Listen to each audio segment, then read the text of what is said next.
welcome to Leveled Up episode 2. I'm your host, Sian Owen, and on today's show, we'll be taking a closer look at the platform on everyone's lips, OnlyFans. So, girls, I'm joined by the beautiful Bethany, Lily April and Ella Baig. You two are absolutely smashing up the game at the minute on OnlyFans and just social media in general. So it's amazing to have you both on. How are you both doing? Good, thank you. Yeah, brilliant. Good. So obviously, Ella, we know you sort of now in the public eye more because obviously you're dating. You guys will know this as the amazing Olympic boxer Nicola Adams, who actually has just done the first same-sex pairing on Strictly ever. It's amazing. How does that feel? Yeah, I mean, it's great. It was definitely time for it. It's sad that it's such a big deal. Definitely. But, you know, moving forward, it's good. Change is always good. I definitely feel like, you know, it's about time that something like this happened. I feel like it should just be so normal. Yeah, it should be normal. But it shows you how far we've still got to go, you know, how it is such a massive deal. It shows you how far we have got to go. So, life during lockdown, obviously 2020 was a bit of a mad year for all of us. How did you guys cope? Because obviously I know that us girls that work on social media is a little bit different to a 9 till 5 normal job. How did you find that? Do you feel like work took off, or did you find it a little bit quiet? I feel like the first lockdown I was absolutely thriving. Yeah. Like I was getting up at 8:30 working out, and then I was just on my OnlyFans like 24/7. And April was my birthday, and that was in lockdown. And So you was one of the lockdown birthdays. Yeah. But it just like blew up for me over lockdown. And then this like second lockdown was hard. I found it really hard to actually keep going. I felt like I burnt myself out because I worked so hard in lockdown. Yeah, you sort of feel like you have to overdo yourself, don't you? And you feel like, God, in case it happens again. Or what about you, Ella? The same, completely the same. First lockdown, it was great. It's like you've got so much time, make use of it, and then you've got too much time. Yeah. And you like find yourself forcing yourself to do things. I feel like everyone in the first lockdown as well was like baking banana bread, working out every day, getting up early. And in the second lockdown, everyone's turned into a massive slob. Yeah, I had such a routine going. Yeah. I don't have a routine anymore. It's like... Up at 11. Up at 11 every day. Wow. So how did OnlyFans help you guys during lockdown? Because obviously it is something that so many... I mean, I'm so interested in it because it's just taken off, hasn't it? It's sort of... I feel like it's sort of taken over Instagram recently. I've been on it for nearly 4 years. Wow. Okay, so that's interesting. So I didn't even know. I was on it before everyone else was on it, and then it kind of had more of a stigma. And then when everyone else started to be on it, I was like, this is a bit strange. Yeah. Like, hello. And then it became more mainstream and more okay. And for ages I had to not hide it, but I couldn't post too much about it because... You just you get sort of tarnished, don't you? Do you feel like that stigma is still around, or do you feel like now it's a little bit more people are doing it? And I think it's more okay now, but like with still brands and jobs, like I found it really hard. Like things would cancel if. Really? So brands actually were really affected by you doing OnlyFans? Yeah, they shouldn't really have an issue with it because it's literally just empowering myself. Yeah, of course. And obviously Nicola was on Strictly, and did that, you being on OnlyFans, did that really affect the media coverage? I know we that got quite a lot of bad media coverage when it got out that I did OnlyFans. I mean, Nikki supports me in everything I do. She doesn't have a problem with anything. You know, what I do is completely separate to what she does with different people, but well, obviously now OnlyFans has really got big. Maybe other people don't really understand as much, but it's great that Nicola obviously supported you, and I think it's obviously a bit of a shame that it did get tarnished. What was sort of the worst thing do you think that got said? Presumes it's X-rated all the time. As soon as you mention OnlyFans, everyone thinks you're a porn star. But it's really not the case. I mean, there's people that do that. Fine, do what you want to do. But there's loads of people that do OnlyFans and don't even show their boobs. Really? So that's interesting as well. It's a fan platform that you can talk to your fans and like share something extra. Okay, cool. So leading on from that comment then, Bethany, because me and you have had a little chat about this before, you do get some wild OnlyFans DMs and wild requests, don't you?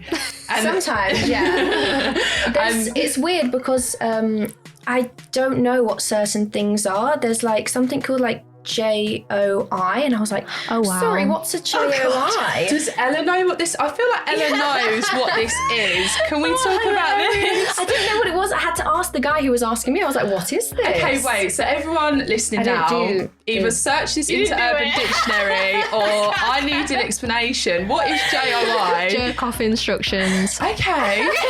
Okay. I had no idea it was a thing. Okay, why do you need instructions to know how to jerk off? The girls, it's like telling them, like, right. It's so what I had to Google it. Like, the girls that do more X-rated stuff on OnlyFans, obviously they do explicit content, but they'll also do sort of JOIs, like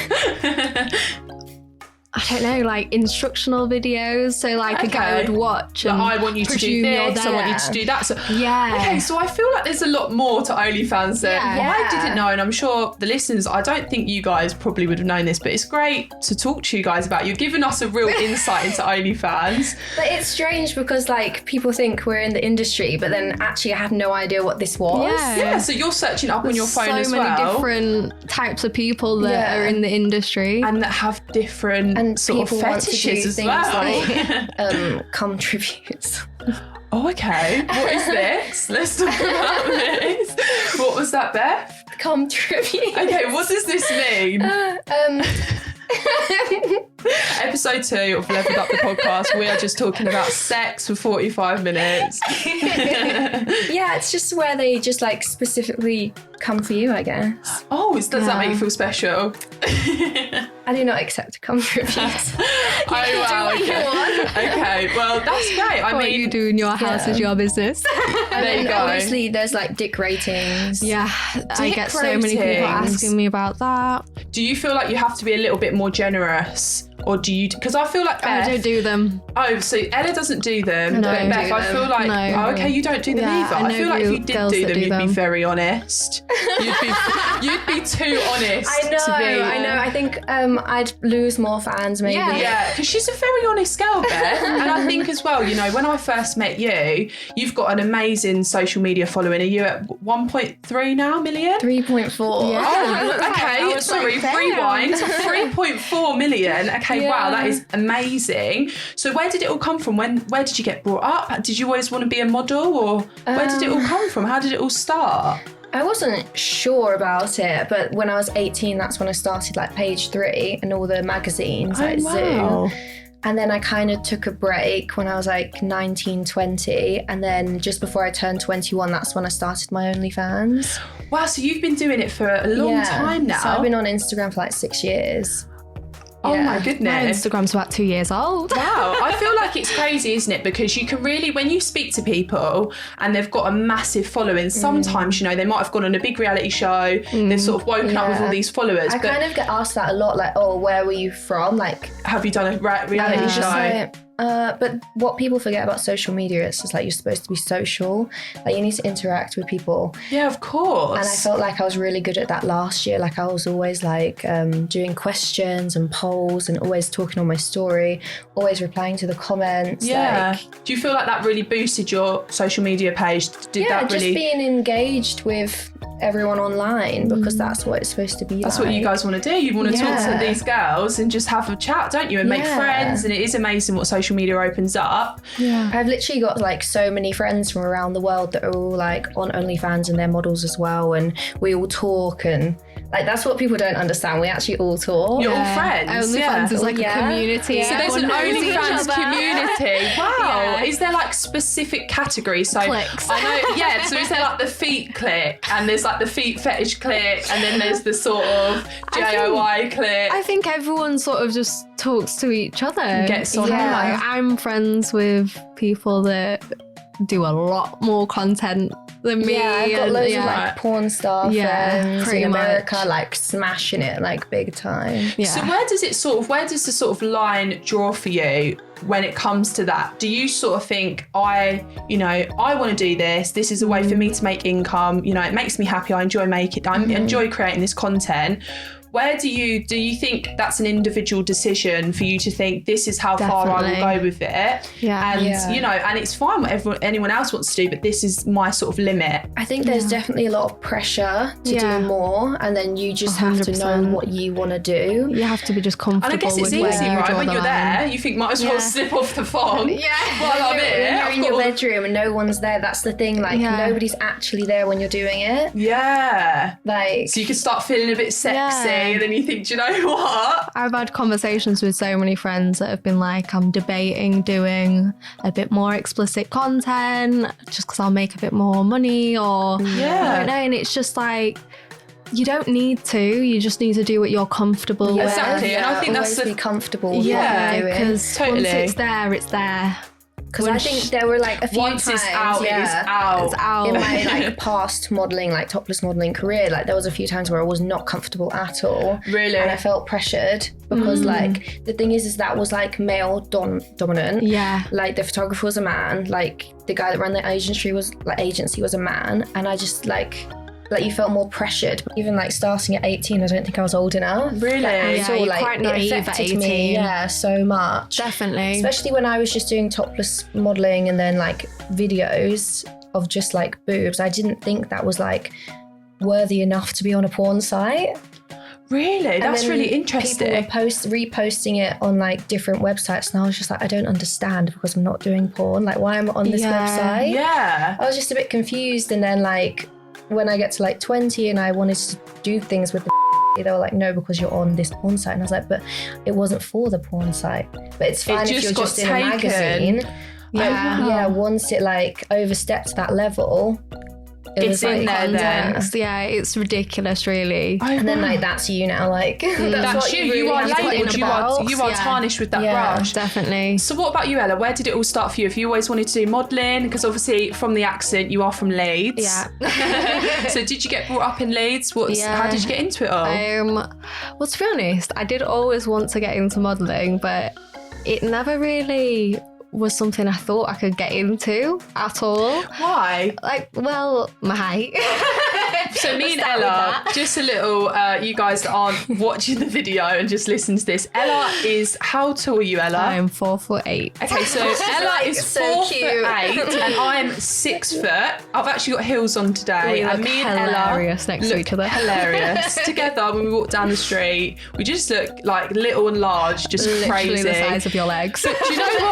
Do you know what? That is what makes you you. And I absolutely love your height. And you're so beautiful as well. But why did you think that has affected modelling then? Because I feel like now it has definitely gone down a route where you can do anything now, really, can't you? You're so accepted. Doesn't affect modelling at all, but I mean, I think it's drilled into you that it does. I think when you're brought up, you're told models look a certain way. You know, they're skinny, they're tall.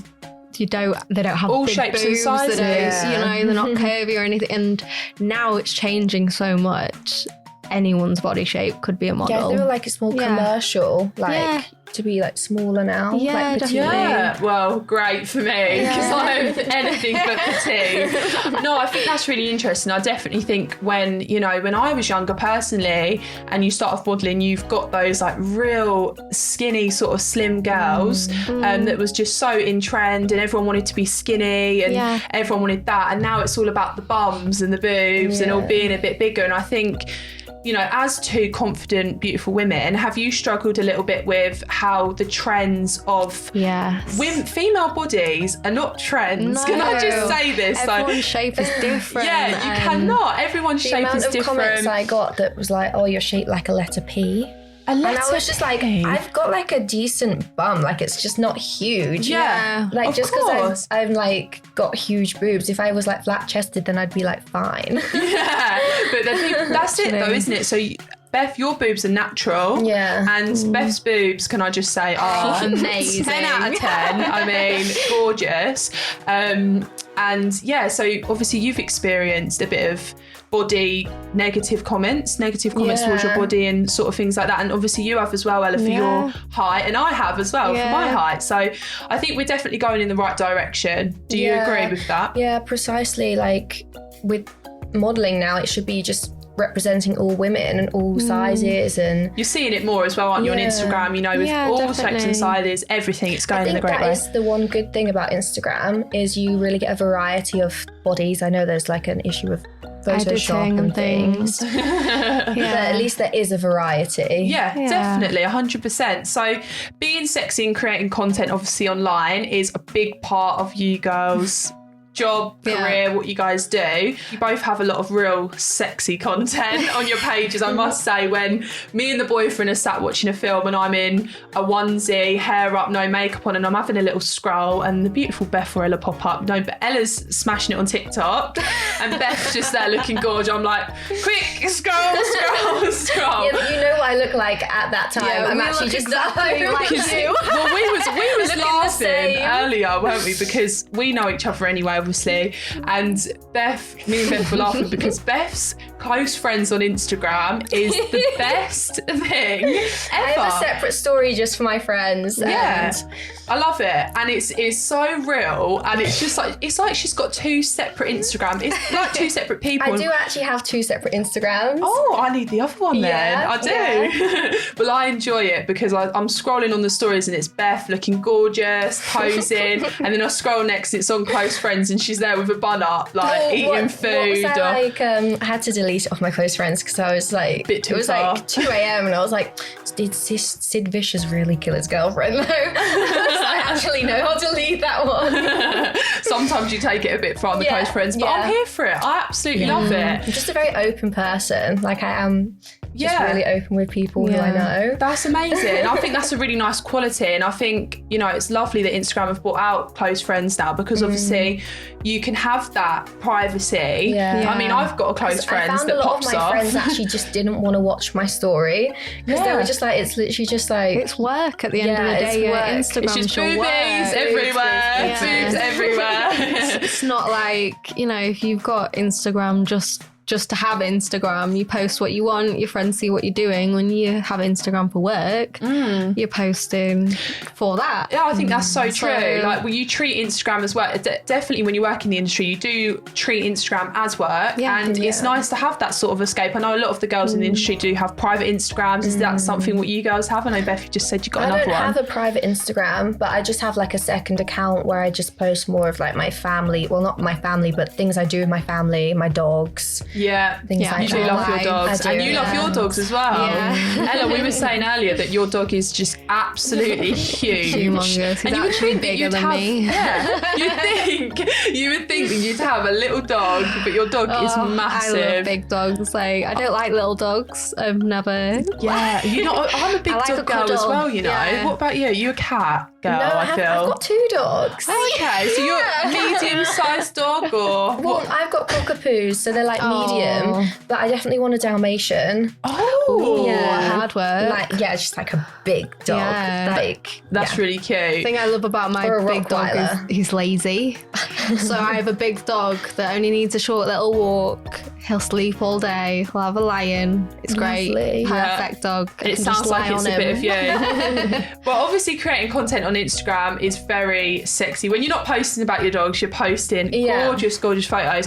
How do you keep your style you? Did it take you a while to find your style? Because I know that, like, there's so many girls out there that I definitely compare myself to, and you fall into a bit of a trap, I feel, of like, I want my page to look like that, or I want my page to look like that, like really aesthetically pleasing. I mean, I can never be aesthetically pleasing. No, I'm not aesthetic because I struggle. I get up to so much, you know, if I started doing a colour coordination, it's just never going to work for me. I don't have a theme at all. You don't have a theme. So how did you girls work out what style you wanted to go for, and how did you get your page popping? I tried to go for like kind of the sexy girl next door look. Yeah, I get not that. too sexy, but then like boobs, but then kind of still cute. Yeah, I get that vibe. I get that vibe a lot. Definitely. And what about you? You're like a little pocket rocket. Yeah, I think it's the same, trying to find the balance between, you know. Yeah. Because there are some people who are doing like funnel, like camel toes, like hoisting the pants up and... See, I don't understand why anyone would purposely want to give himself a camel toe. Is that... It's a thing. You get more likes or... Because if you're in the industry, you kind of use camel your toe's a thing. Instagram. Okay, camel toe's a thing. I'm not going to worry too much anymore then when I'm out wearing grey leggings. I don't think people should. I think people make a really big deal about it. I mean, you've got a vagina at the end of the day. It's there. Like guys have their balls. Yeah. I'm not trying to hide that. Well, there you go. Free the nip and free the camel toe. Yeah. That's all I've got to say about it. So, do you ever worry about obviously working with OnlyFans and stuff like that? I know we touched on what brands sort of not wanting to work with you because you do OnlyFans and bits like that. What is like sort of the worst experience you've had with a brand that have sort of really tarnished you and you felt, hang on a minute, that's not fair? Have you ever felt that or felt really separated from the industry? There's like certain brands, I'm not going to say names, but those shall not be named. Yeah, they don't even like gift because they don't even want you in their clothes. Just because you do OnlyFans. Wow. So just because you do OnlyFans, brands actually don't want to even gift you outfits or anything like that. No. They just want to stay well clear. Yeah. Wow. What about you, Ella? I haven't really had much experience with brands. I think it's just maybe with more people's like perceptions of me. Yeah. And what they think I'm going to be like when they meet me kind of thing. Do you get that a lot? Do people often say like, oh, you're nicer than I thought you'd be? Or it's funny when people say that, isn't it? People always say, I'm surprised how good you are at talking. Like, you know, because I can hold a conversation. I feel like people expect me to be so stupid. People literally expect me to not be able to talk. It's actually really hard to like run an OnlyFans. Like, it's not easy. It's not. I think people underestimate you have to have a business mind because pricing. Yeah, it's kind of like everything. EA Games. Like you buy the game and then you have to build the business model behind it. Well, there you go. 100%. So let's talk about pricing a little bit. How do you know how to price yourself? I think it's so easy when you start to feel the pressure to be like, oh, nobody really knows me or wants to see it, so they just put it too low. Really? Yeah. Okay, so I feel like if I was to ever do it, I'd definitely go way too high and just be like... The best thing to do is start high. Do you think? So you're saying low and you're saying high? No, I'm saying not low. I feel like people feel pressure to start low because they're like, but you have a small following, less people are willing to buy, so you think, drop my prices, more people will buy. And set yourself how you want to go on. Yeah. So how do you think you really pushed yourself to go from that next level? You know, if you was talking to a girl that wanted to get there, how would you recommend that? I mean, that's just work hard. Yeah, just really hard work every day. Just talking to people, like really getting to know them. Like over lockdown, like I said, I was on it every day, chatting to them, like sending out my content, making new videos, like doing baking videos, and then making it a bit more sexy in the kitchen. And that's a good idea. Sometimes it's like everyday things, like just gardening, and then gardening maybe topless or like. You can be so creative. Like it's not just underwear and like suspenders because that's a bit old school. Like it is. You need to make it like every day at home what you're doing. Well, I'm sure you girls definitely brighten up some guy's day, that is for sure, on social media, and I'm sure you have some lovely conversations with people. Honestly, like sometimes we just talk about like life, work, or like their dogs. Like we have a lot of conversations about dogs. Yeah. You girls definitely love dogs anyway. I think that's the only part of this conversation we really both lit up. Pictures of like some of the guys I talk to. Like we have great combos every day. Every morning I wake up, I log on, I'm replying, and well, there you go. So you've obviously had some amazing comments and you've built amazing relationships on OnlyFans, but what about, we've got to talk about it a little bit, what about obviously the negative sides of things? So we know on Instagram trolling is quite out of control sometimes, and it's a lot, you know, and I know that there are some people out there that are trying to get it in the right direction again, but you can never stop that. There's always one, and there's always that one Karen. There's that annoying comment. There's always that annoying comment, but what about on OnlyFans? Are they monitored, or obviously what is that like on the platform? Is it safe? Do you girls get harassed? Do you get negative things? There are certain words you can't even type. Like you can't type the word meat. You can't type the word young. I noticed type that. the word whipping. Oh, whipping, okay. I put young, but not in the context of that way, and it like deleted it out of my sentence, and I was so confused. I was like, you can't use the word young for underage, right? Because some people it post censors content. itself. Yeah, So they are trying, but do you feel like that does stop trolls? Like, do you girls ever get messages? But I feel like as well, to be fair, when you are, you know, going on OnlyFans, and obviously, if anyone doesn't know this, if you've been living under a rock, you pay for a monthly subscription, don't you? And then do you pay every month? You pay every month, and then you can do paid content as well. Wow, so you pay a bit extra. So I feel like if anyone's on there and they're paying for it, why would they be negative? Well, some people just like to complain. Yeah, because that's obviously the one you get. you're not Moaners. doing porn, and they're like, ask why? for more. Why? Yeah. Like, oh, I'm paying for this, and I'm like, I'm literally like a cheap date. Like, you know, mine's like just under $17. And then after that, they take 20%. And then when it gets paid into our UK account, the conversion rate is the lowest conversion rate. Yeah. So you're not actually, it's just like, it's like £10 a month that I take home. And then it's like, that's like a coffee and a sandwich these days. You know what I mean? I know, especially London prices. It is expensive out here, and it's only going up. That will fill up my car for like one day. Like the worst thing you get is people trying to pressure you. Yeah. Like you'll get, so in your bio it might say non-explicit content, and then you'll get someone subscribe and say, do you have any open leg content? It's like, it literally says in my bio, I don't. Please read the bio. So read that first, then subscribe, or they'll complain, or they'll purchase something and be like, it's only topless. It's like, I've said that's all I do. Because they also do chargebacks. Right, so what is a chargeback?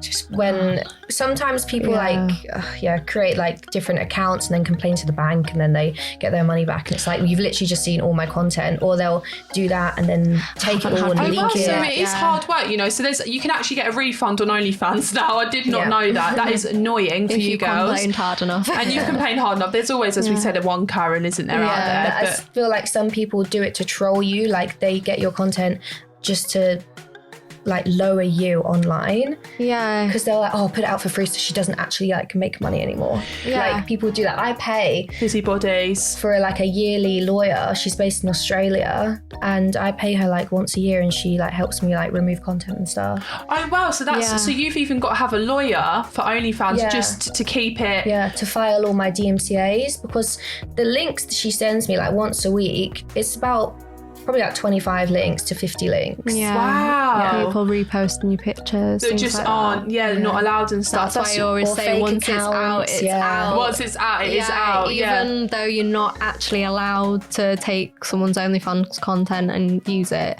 people still do. And once you post it, it's there. Once you stop, it's like, do you still have to pay for lawyers? Yeah, you would. That's crazy. Okay, so Ella, obviously you're in a relationship. You've been with Nicola for the last 2 years. Was it? Over 2.5. Over 2.5 years now. So where did you meet Nicola? Well, we met completely randomly on a night out. In Leeds? I'm guessing. It's always on a night out. I feel like that's the best place you to can meet catch someone. the vibes with someone real quick, can't you? And you were telling me earlier a little bit that it sort of hit off straight away. You guys have just been inseparable ever since, which is just lovely. Pretty much. Real love story. So how about OnlyFans then? So have you done that the whole time you guys have been together? No, I originally started doing something similar to OnlyFans on a different platform. I didn't start OnlyFans because of the stigma attached to it. Oh really? So you was a little bit more apprehensive. And I was on a different platform, and then I thought, it's the exact same as what I'm doing, and it's a bigger platform. So I moved over. I mean, Nikki supports everything I do. That's lovely. Yeah, she didn't have an issue, but obviously it's hard because sometimes we get grouped together, and then it can impact her a bit. And where she's obviously, she's an Olympic gold medalist, right, in boxing, role model to children. I mean, she's achieved amazing things in her life, and I think obviously you have also, and I think, you two together, there is obviously going to be a bit of stigma, it's a job at the end of the day. It's modelling. What is the issue? It's just like getting ready to go out with your friends when you're just standing there in your underwear, like. Honestly, I think people have this misconception of what she shooting content and things is. It's not all sexy and glam. Today? You and your panties having a bit of fun. That's what we do at sleepovers. It's totally fine. Oh, that's lovely. But it sounds like you and Nicola are an amazing couple, and I wish you both all the best. I'm sure you girls are going to stick together for a while. So in terms of levelling up, obviously we wanted to name this podcast Leveled Up Podcast to talk about how you girls have really leveled up in life, career, everything like that. And I just want to know, what are your big plans for 2021? Obviously last year was a bit of a write-off. So this year we've got a lot of catching up to do. We've got a lot of holidays. We've got a lot of bits to get done. What are your number one 2021 goals? Ella, we'll start with you. God, just to live. Like, I feel like this year's made everyone realise so much how much they want to do. Yeah. Because we haven't been able to do anything. Yeah, 100%. I think definitely since we've sort of been at home and stuff, Instagram has gone a bit dry because everyone's just in their bedroom and you're like, this is really getting quite boring. And I think that's probably why really OnlyFans has taken off this year specifically, because I think everyone's at home. Nothing else to look at. Nothing else to look at. Everyone wants something a little bit more exciting. I enjoy the job more when I can travel. Like, I used to travel like once a month. And you can get beautiful content abroad and stuff, I'm sure. Yeah, because everyone likes to see you like naked in a rock pool or something. I don't know. Oh, naked in a rock pool. I need to up my game. Yeah. Seriously, you girls are inspiring me a lot. So where do you girls want to see yourself? I know this is quite a typical question. Everyone gets asked this, but where do you want to see yourself in 5 years? Do you feel like OnlyFans is going to grow? Do you feel like you're going to get, we say normal job? People say this to me all the time. And I'm like, do you know what? I have got quite a normal job. Yeah. It is a bit different in the industry and stuff, but do you feel like that's going to happen for you, or would you just like to take every day as it comes? I feel like everyone, like you said, with a normal job, everyone thinks 9-5 is the go-to. But it's not for everyone. No, I mean, it isn't.